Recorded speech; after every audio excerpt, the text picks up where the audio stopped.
el crítico de televisión Fernando Vivas, que es un crítico enterado y serio, publicó el 5 del corriente en el diario El Comercio un artículo en el que expone la clasificación jerarquizada, lo que en inglés se llama ranking, de los programas, no con mayor sintonía, como lo que en inglés se llama rating, sino una clasificación en la que prevalece el criterio del tipo de programa o del género de programa, ¿no?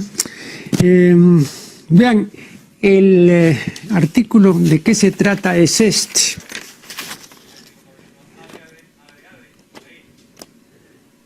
Este es el artículo del señor Fernando Vivas, que se titula Los top del año.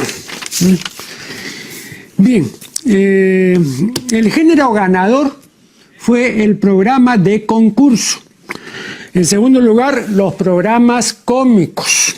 En tercer lugar, las miniseries. En cuarto lugar, las telenovelas. Luego, los reality shows. Después, las películas y los deportes. A continuación, los eventos especiales y los magazines. A continuación, los programas de noticias y finalmente, los programas infantiles. Como verán, la cultura, al menos tal como yo la entiendo y en general tal como la entendemos en este canal, brilla por su ausencia, no aparece por ningún lado. De manera que para los más de los televidentes, y curiosamente, incluidos también los críticos, e incluido un crítico tan respetable como el señor Rivas, o la cultura no interesa, lo cual ya es de suyo preocupante, o lo que es peor, la cultura no existe. Los antiguos egipcios decían con mucha razón que solo existe lo que se nombra, lo que no tiene nombre no existe. En esta sociedad informática y digital, en esta videocracia, se podría decir con justa razón que solo existe lo que se ve.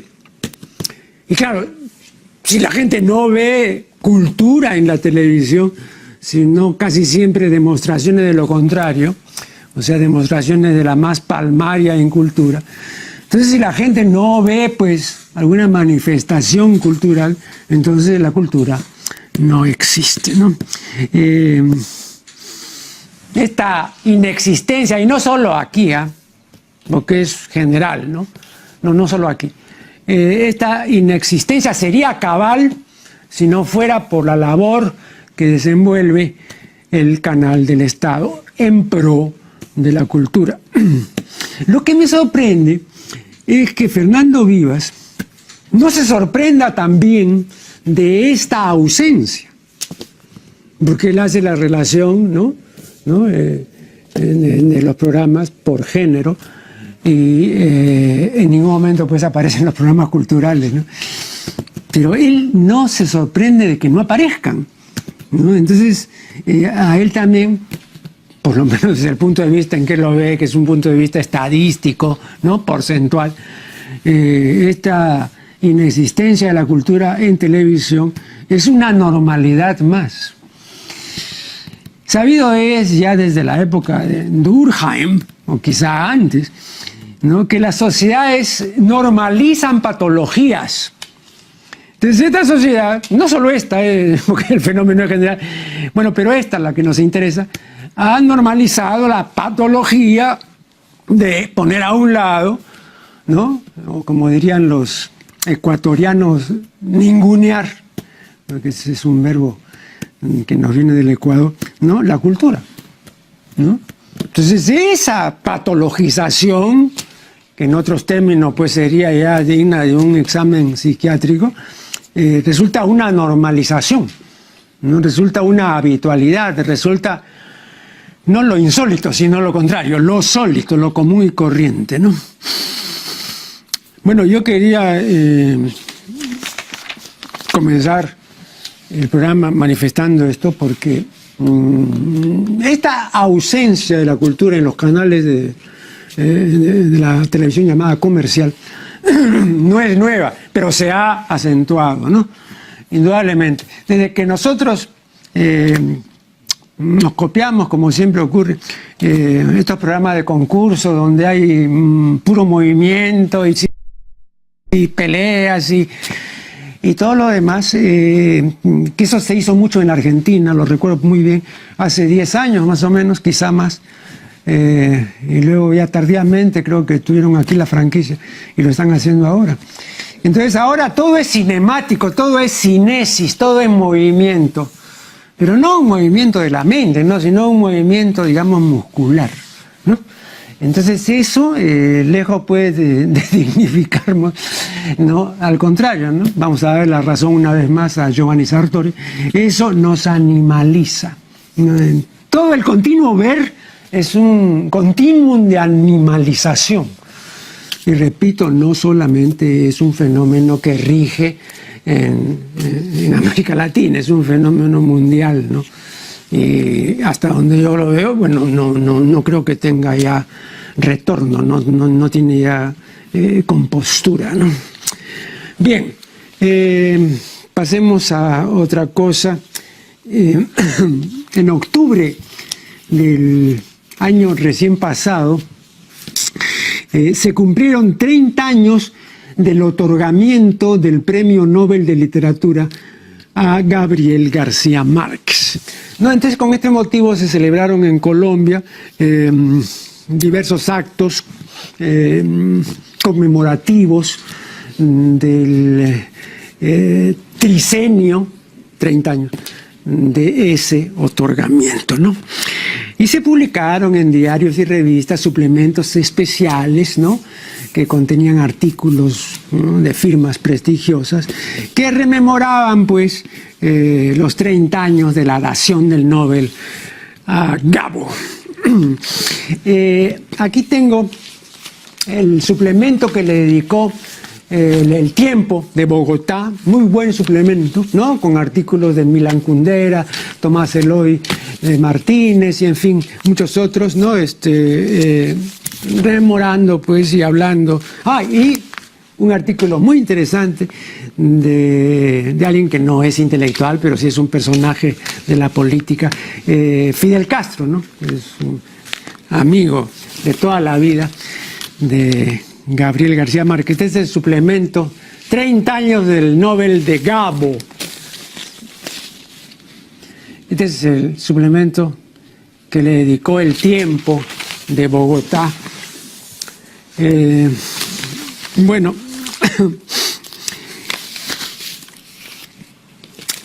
en el artículo de Fidel Castro, Fidel Castro y también Gabo, pero Fidel Castro insiste en que entre las muchísimas cosas que los hermanan está la busca de la palabra justa, del término exacto y preciso, ¿no? En eso, digamos, hay un hermanamiento cabal entre Fidel y Gabo. Bueno, dice Fidel que cuando Gabo le envió la primera versión, porque siempre le enviaba las primeras versiones, ¿no? Las versiones preliminares, ¿no? A Fidel, para que Fidel emitiera su opinión. Entonces le envió, ¿no? Una primera versión de la obra García Marquesana, Del amor y otros demonios. ¿Qué es esta? Del amor y otros demonios. Del amor y otros demonios. Este libro se publicó, si no me equivoco, en 1994. Bueno, entonces dice Fidel que, bueno, él siempre después hacía observaciones, le enviaba correcciones o me exponía discrepancias, etcétera, ¿no? Y entonces en este caso había un pasaje en esta obra donde aparece un hombre que está en un caballo, ¿no? Y García Márquez dice, y está en un caballo de 11 meses. Entonces Fidel le dijo a García Márquez, oye Gabo, fíjate chico, vas a tener que agregarle 3 o 4 años a ese caballo. Porque uno que tiene solamente 11 meses no es un caballo propiamente, pues es un potrillo. O como dice Fidel, un potrico. Bueno, entonces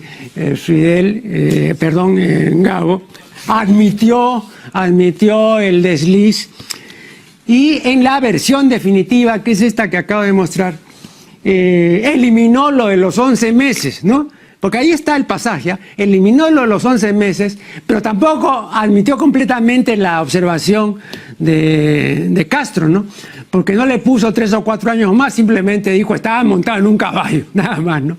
Bueno, pero por lo menos admitió, pues, ¿no? Hay otros, sin embargo, que no están muy dispuestos o que nunca están dispuestos a admitir. De esto vamos a ocuparnos luego de la siguiente interrupción.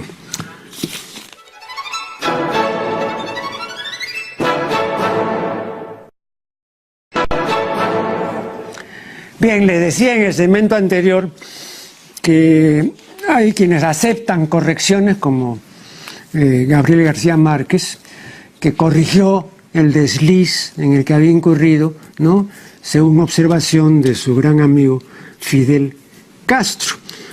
Pero hay otros que no admiten o que rara vez admiten correcciones, ¿no? Uno de esos era don Ramón Castilla, nada menos. Y al respecto hay una anécdota que José Gálvez, el poeta de la juventud, ¿no?, el autor de Una Lima que se va, don José Gálvez ha referido en el segundo tomo de sus obras completas en las páginas 222 y 223.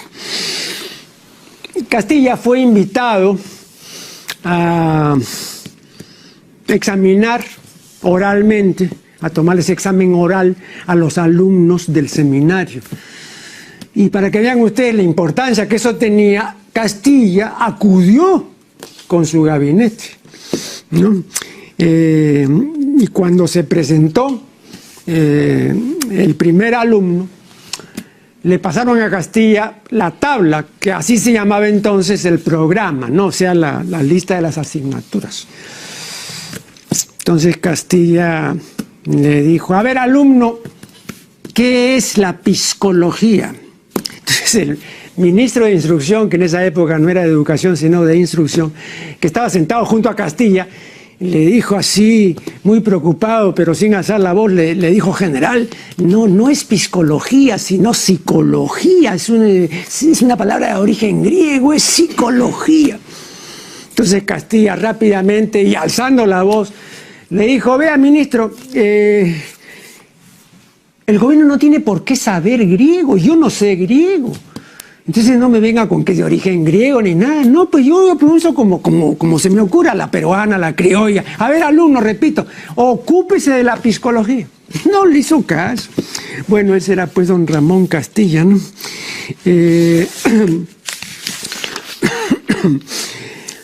Volviendo a este libro García Marquesano, ¿no?, del amor y otros demonios, quiero manifestarles que aquí algunos aciertos léxicos y metafóricos que vale la pena que la teleaudiencia conozca. Por ejemplo, en la página 15 está la expresión cámaras mayores. La antigua, porque hoy ya no se usa, ¿no?, pero antiguamente se decía cámaras mayores, ¿no?, de la exoneración de las heces fecales, ¿no?, de la expulsión del excremento. Eso que ahora eufemísticamente se dice hacer el 2, ¿no?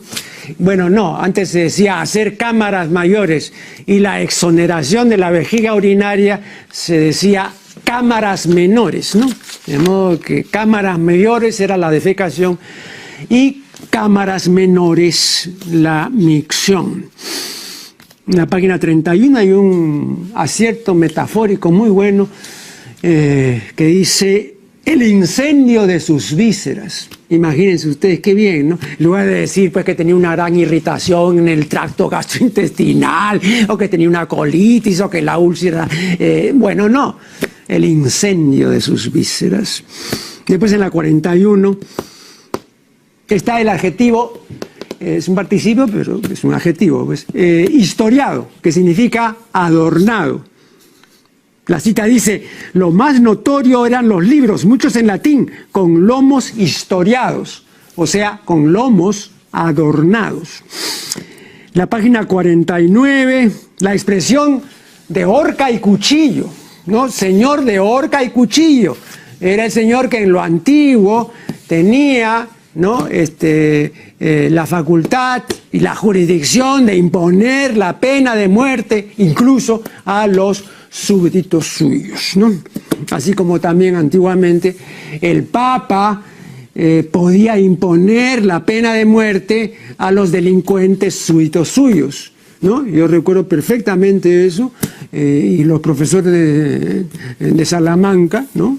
Los canonistas le reconocían eso, ¿no? Ahora, decían que no lo efectivice, que no lo haga, es porque no tiene el poder temporal ahora de hacerlo, pero en principio lo podría hacer. Pero que yo sepa, últimamente nunca lo ha hecho, ¿no? Pero está en el Código de Derecho Canónico. Puede imponer el sumo pontífice la pena de muerte a los delincuentes súbditos suyos. Porque la Iglesia Católica nunca se ha opuesto, desde el punto de vista teórico de los principios, nunca se ha opuesto a la pena de muerte. Pues una vez salió en un diario un titular que decía, ¿no? Aunque parezca mentira, obispo defiende la pena de muerte. Entonces yo escribí un artículo y demostré que no había necesidad de decir que aunque parezca mentira, no, porque la defensa de la pena de muerte, Santo Tomás la defendía. Es una solencia, es una habitualidad en la doctrina católica. Luego, en la página 69 dice, con rabia o sin ella, y está muy bien dicho, y no comete el solecismo tan común de decir con o sin, ¿no? Con o sin. Así en este caso sería pues con o sin rabia. No, con rabia o sin ella, es García Márquez, ¿eh? Y finalmente, en la página 171, hay un pasaje expresivo y bien escrito que a la letra dice, ¿no? Él se paseó por su piel con la yema de los dedos, sin tocarla apenas, y vivió por primera vez el prodigio de sentirse en otro cuerpo. Ese es un acierto realmente garcimarquesano. Y mis felicitaciones, pues, a quien desgraciadamente hoy la salud no asiste, ¿no? Está mal, pues, García Márquez, ¿no? Y muy lamentable, ¿no? Bien, a continuación quiero comentar brevemente, porque he recibido un libro de César Lévano, Diálogos desde la historia, entrevistas en el fondo oculto de 2 siglos. Diálogos desde la historia. Este libro, que es una publicación de la Universidad Inca Garcilaso de la Vega, reúne algunas de las mejores entrevistas realizadas por el decano del periodismo nacional, César Lévano, que es el sobrenombre de Edmundo Lévano La Rosa, pero todos lo conocemos pues como César Lévano, ¿no?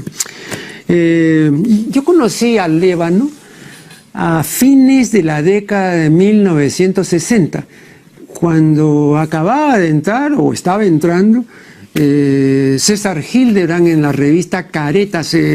Lévano trabajaba en Caretas, ¿no? Y recuerdo que anteriormente había estado como jefe de redacción José Adolf, ¿no? A quien yo ya conocía desde tiempo atrás, porque ambos éramos exalumnos del San Andrés. Aunque él siempre decía y se jactaba, ¿no?, de que solamente había cursado hasta tercero de secundaria y que después se salió, lo cual es cierto, ¿eh? Se salió. Y nunca más volvió, no solamente al colegio, sino jamás tampoco a la universidad ni nada, ¿no? Él es el típico autodidacto y, bueno, Hace pocos años pues tuvimos que lamentar su desaparición, ¿no? Pero un valor de las letras peruanas, ¿no? Pepe Adolf, por supuesto. Bueno, él también estuvo un tiempo, ¿no? En Caretas. Ahí, repito, conocí a César Lévano, ¿no? Un periodista ilustre, un hombre íntegro, ¿no? Y productivo, ¿no? Es decir, tiene obra hecha, ¿no? Y eso es lo importante. De estas entrevistas, que las hay muy antes, destaco la entrevista que le hizo Lévano a Suárez Vértiz, a don Germán Suárez Vértiz, ilustre pintor nacional y eximio dibujante, y que fue también director de la Escuela Nacional de Bellas Artes, ¿no? Y presenció la matanza de Santa María, de la Escuela de Santa María en Iquique en 1907, ¿no? Que fue la mayor masacre de obreros que se produjo en la historia de América. Y ya conocí este relato, que aquí está en el libro, está muy bien, porque las veces en que concurría al taller de dibujo y pintura del maestro Suárez, que estaba a pocos metros de la casa de Raúl Porras, en la calle Colina, que estaba frente a un chifa, además. El maestro Suárez me decía que qué bendición está frente a un chifa, pues le gustaba comer, y le gustaba comer bien. Bueno, muchas veces él ha rememorado esta matanza y estos acontecimientos, y también, ¿no?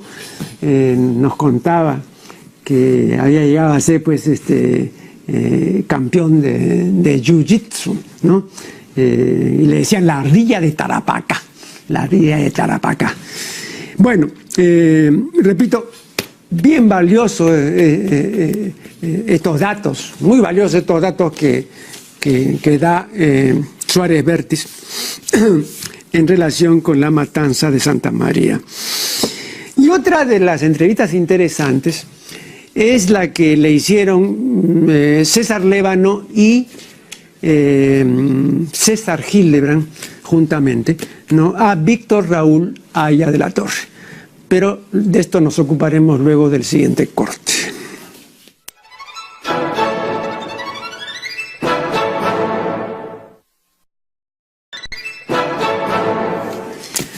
En cuanto se refiere a la entrevista que le hicieron a Haya de la Torre, bueno, debo manifestar que en política puede ocurrir prácticamente cualquier cosa, ¿no?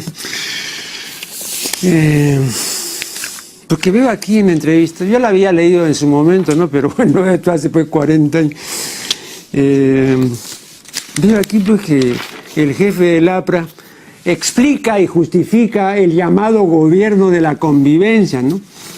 Vale decir, el segundo gobierno de Manuel Prado, y que contó con los votos apristas y que contó con el apoyo aprista, ¿no?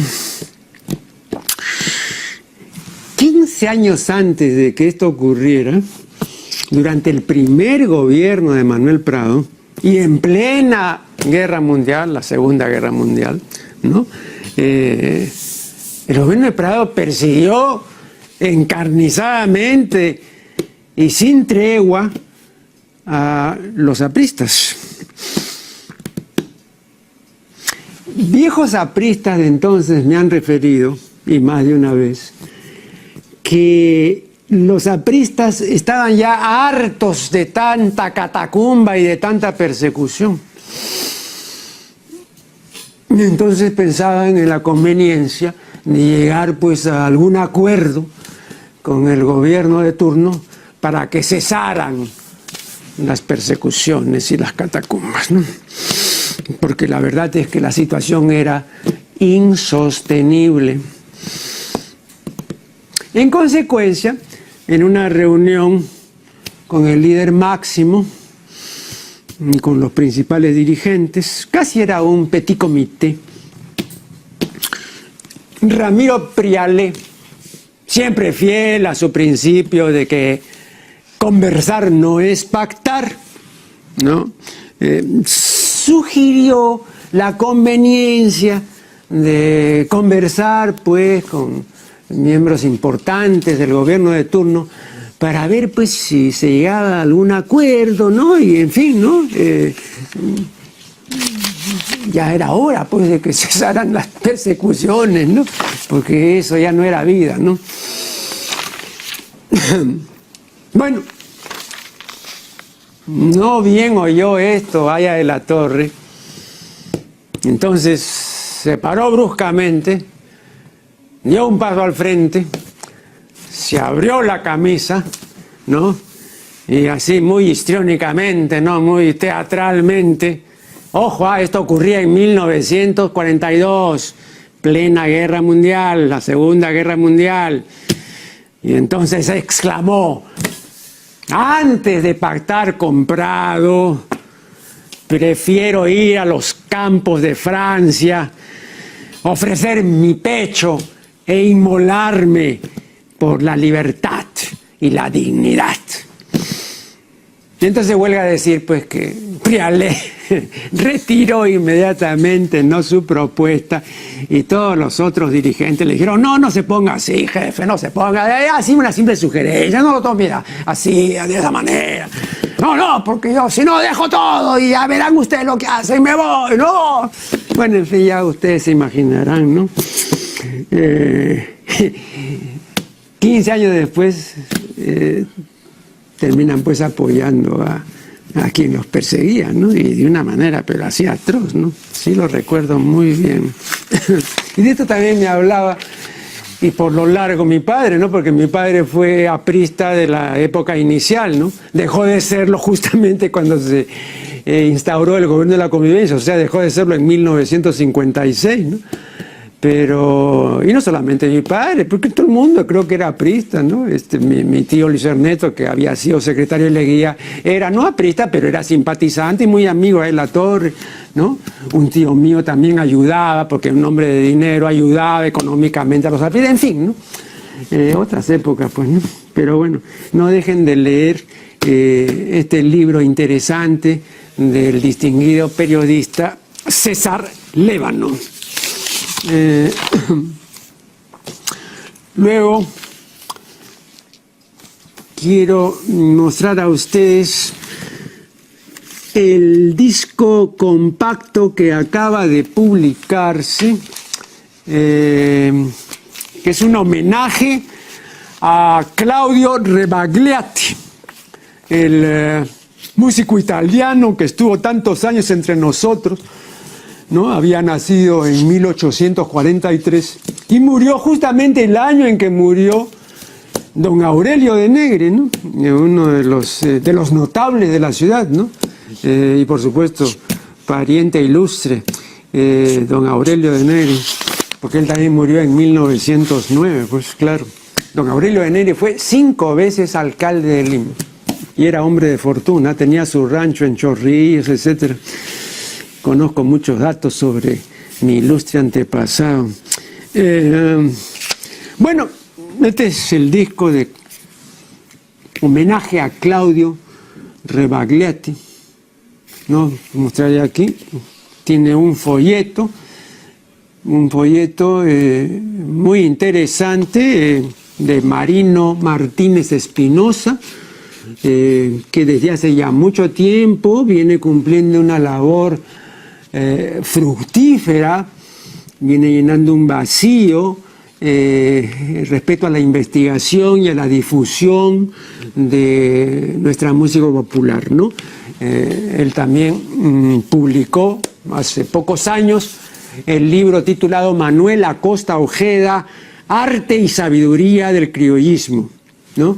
Y luego ha sido el productor del disco compacto de homenaje que se publicó hace pocos años con motivo no de la muerte, sino del centenario del nacimiento de Doris Gibson, que es este disco. Este es el disco que se publicó y que también es una producción de Marino Martínez Espinosa. Acá tiene un folleto, vean, este es un folleto sumamente ilustrativo, y hay una serie de datos y todo. Aquí está en versión orquestada de nuestro himno nacional, la versión que hizo Rebagliati y que fue expresamente autorizada, ¿no? Por Bernardo Alcedo, ¿no? Y bien importante, ¿eh? Luego está el álbum sudamericano, Cantos y Bailes Populares, y la Rapsodia Peruana, un 28 de julio en Lima. De modo que hay abundante material, tiene un folleto muy noticioso, muy ilustrativo, y yo recomiendo sinceramente a los amantes de lo nuestro, los amantes de nuestra música, este disco compacto, así también como si todavía se puede conseguir este otro disco de homenaje a Doris Gibson, ¿no? Y a propósito de la Zamacueca, aquí están las zamacuecas que reunió Rebagliati, que son, si no me equivoco, 13, ¿no? En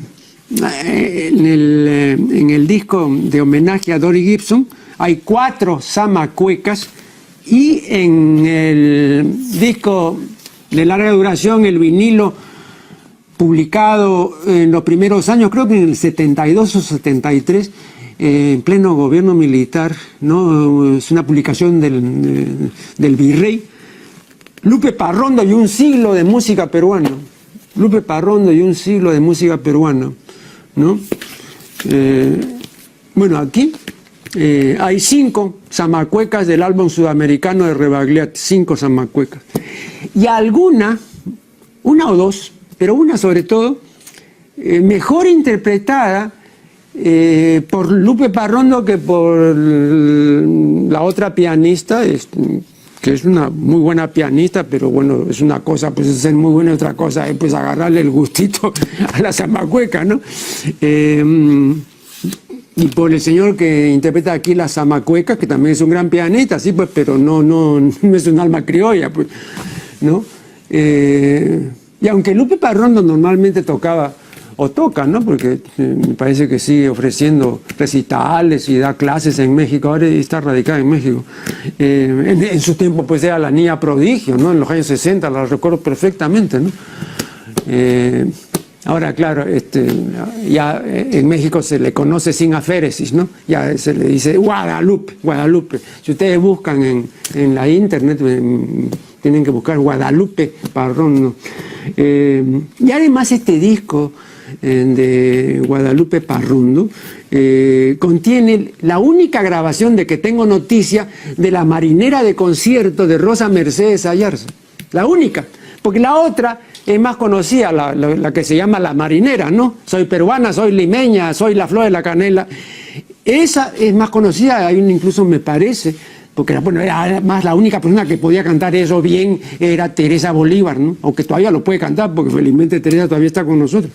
Sin embargo, en el disco compacto de homenaje a Rosa Mercedes, ¿no? Pidieron a Bartola que cantara esa pieza, y Bartola para esa pieza pues no tiene nada que hacer. Entonces fue una interpretación atroz, lo siento, ¿no? Porque para otras cosas Bartola tiene una voz especial, ¿no? Y lo he dicho además yo, lo he dicho más de una vez, pero para Rosa Mercedes no, absoluto, no. Entonces ahí pues también saber a quién se le dice, oye, interpreta esto y no interpretes esto otro, ¿no?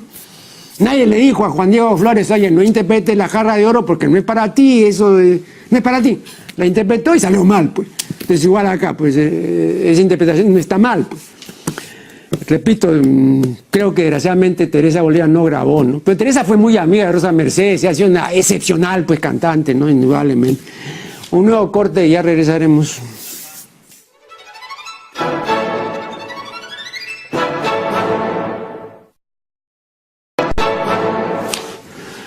La revista Perú Económico ha tenido el acierto de publicar un número que contiene, entre otras cosas, una excelente selección de fotografías en blanco y negro, ¿no? Ahora ya pues esto está cayendo en el olvido, Y entonces todo es no solamente en colores, generalmente mal, sino además todo estar súper retocado, ¿no? Y el Photoshop en eso ha hecho un daño inconmensurable, ¿no? Pero aquí no. Y entonces quiero mostrar alguna de esas fotografías, ¿no? Por ejemplo, Javier Silva Arruete, una excelente fotografía en blanco y negro del Chino Domínguez, ¿no? Y en esa época pues era pues un tipo joven, ¿no? Silva Arruete, recuerden ustedes, fue el ministro de Economía más joven que tuvo el Perú. Creo que llegó a serlo antes de los 30 años, ¿eh? Si no me equivoco. Sí, señor. Bueno, aquí está Javier Silva Arruete, vean. Muy buena fotografía de Domínguez. Javier Silva Arruete, ¿no? Muy buena fotografía. El Chino Domínguez me decía, y él se ufanaba de tener 1000 negativos. Y me decía, de Negri, jamás se retocaba uno solo. Y tenía más de 1000, perdón, 1 millón de negativos, porque 1000, pues los 1000 los tiene cualquiera. No, 1 millón de negativos, no había retocado ninguno. Luego aquí hay una foto muy buena, no muy conocida de Montesinos. Muy buena foto también, ¿no? Esta es una fotografía de Chacho Guerra, esta foto de Montesinos. Antes de la captura, por supuesto, ¿no? Muy bien, un gran relacionista público, ¿no? Una de las cosas buenas que ha dicho Montesinos es ¿a quién corrompí? ¿No? Yo siempre he subrayado eso, pues, ¿no? Porque cuando dicen el gran corruptor, incluso Johanovich en su estudio sobre Vladimiro, ¿no? Dice algo así como la historia de un corruptor y todo. Cuando yo lo entrevisté a Johanovich, que es una persona muy culta y muy inteligente, y yo le dije, a ver, ¿a quién corrompió? ¿No? ¿Y quién? A Schultz, a Delgado Parker, a todos esos señores, que eran ¿qué? Inocentes palomas. Bueno, luego acá una fotografía también muy buena de María Elena Moyano, muy bien, ¿eh? En blanco y negro. En blanco y negro. Vean aquí a María Elena, también sin ningún retoque, ya sí era la negra. Sí, señor. Y luego una fotografía aquí, ¿no? Poder Judicial, cuando estuve en el Palacio de Gobierno, hay una fotografía aquí impactante, ¿no? De una pobre indígena, o de un pobre indígena, una pobre indígena, creo que es ante los jueces y aquí el crucifijo, no, pero conmovedora, muy buena esta fotografía, vean, ¿no? Vean esta, ¿no? Ahí está el Poder Judicial, Palacio de Gobierno. ¿Eh? Sí, señor. Y bueno, recomiendo entonces este número de Perú Económico. Yo no soy economista de nada, pero cuando los economistas hacen las cosas bien, como en este caso, entonces cuentan con mi apoyo incondicional. Y sobre todo cuando publican fotos como estas, ¿no? Que he mostrado, fotos en blanco y negro, sin ningún retoque, y que ahora pues son cada vez más raras, ¿no? Ya van a ser fotos de colección. Luego también se ha publicado un número especial de la revista Voces, ¿no? La revista cultural de Lima. Esta es la edición de Voces, número 50, ¿no? Muy buen material, breve, pero todo hecho con gusto. Hay artículos acerca de Jorge Puccinelli Converso, luego también un estudio sobre Abraham Valdelomar, Pedro Abraham Valdelomar y Pinto, y bueno, material diverso, también acerca de Cérvulo, dice príncipe para 15, ¿no? Ese ense de los gentilicios, también sobre Eduardo Tokeshi, y una fotografía muy buena de Raquel Jodorowsky, pero muy buena fotografía en colores, pero bueno, cuando se hace en colores bien, está bien, ¿no? Aquí, esta de acá, esta fotografía, esta es Raquel Jodorowsky, ¿no? Muy bien esa fotografía. Está hablando ella. Está hablando. Entonces hay también fotografías muy naturales, ¿no? Él era ya así, en esa época, digamos, en una época donde ya estaba bastante afectado, pero así lo conocimos y lo hemos siempre tratado y lo recordaremos a Antonio Cisneros, ¿no? Esto. Vean. Esta fotografía y esta otra, aquí.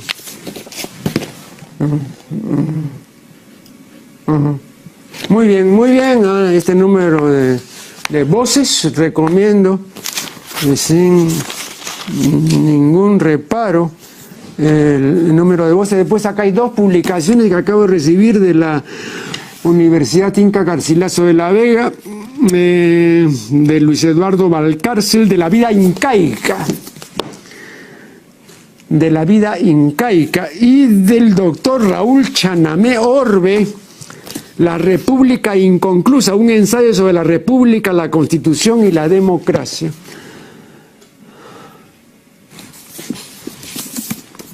También he recibido el segundo tomo de Cara a Cara, entrevistas profanas con distinguidos psicoanalistas de América Latina, realizadas estas entrevistas por nuestro psicoanalista Moisés Lemlich. Este es el segundo tomo.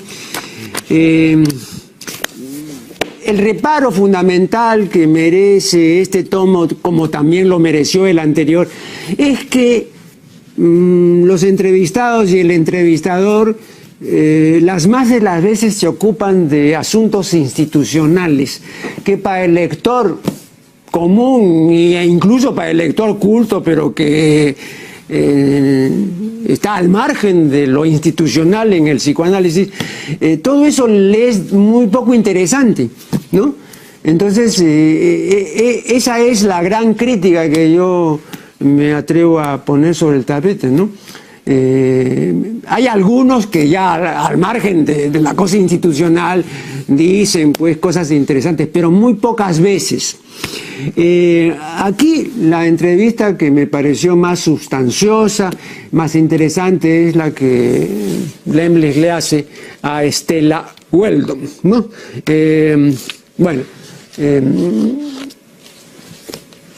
Esto ha merecido, o merecerá, ¿no? Pero lo tengo en borrador, pero dentro de 3 o 4 semanas, a más tardar, publicaré un artículo en mi columna del Comercio acerca de esta entrevista que le hace Lemlich y de las cosas sobre todo que dice Estela Weldon, y que para otros psicoanalistas seguramente no serán muy sorprendentes, pero que para mí, que no soy psicoanalista, no dejó de sorprenderme, viniendo de ella sobre todo, ¿no? Que es una prestigiosa pues psicoanalista que ya tiene mucho recorrido, ¿no?